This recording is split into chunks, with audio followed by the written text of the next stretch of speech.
Well, as Victims Commissioner for England and Wales, I travel around the country supporting the police and crime commissioners and seeing what services they're setting up for victims. So that's the reason I'm stood here today and visiting the office as we see it.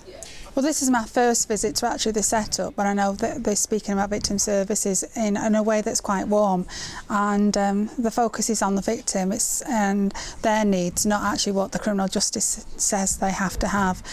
So it's really important they've got advocates here who tailor their expertise around that victim. So it is a positive step for everybody, because it's really difficult for victims to go to the police to report a crime. We've got to really understand the energy it takes to do that. So having the support mechanism in place to help them get through whatever, they don't even know what they're going to go through, to help people guide them and assist them for that is very important. You should be treated with dignity and respect, and that's a right for a victim.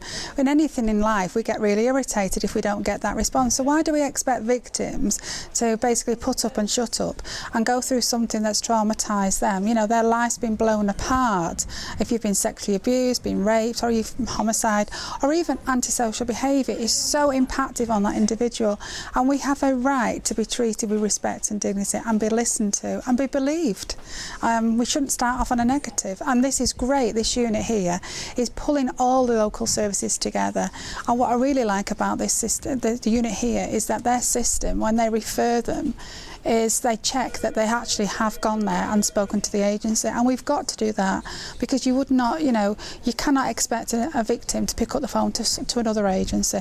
We've got to help them on. I used to call it my crutch, and it's an important crutch, and when it's taken away, no services like we've got here today, it's horrendous. You're left in the abyss, and that's when your life has to carry on in a way. But to have this crutch will help you, because it starts your rehabilitation of going through a system that is very clinical and very brutal at times.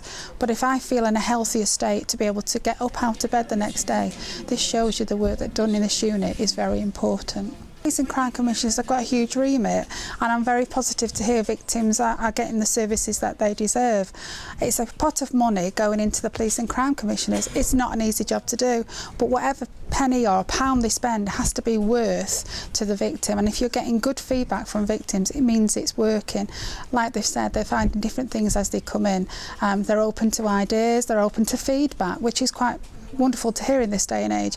We're not 100% to everything, but if we recognise our weaknesses and we want to make it stronger, especially for victims, it's very important that we have units like this, and the police and crime commissioners are challenging on a national level that we need to do it better, and then recognising the good practice is going out there showing that we can do this for victims.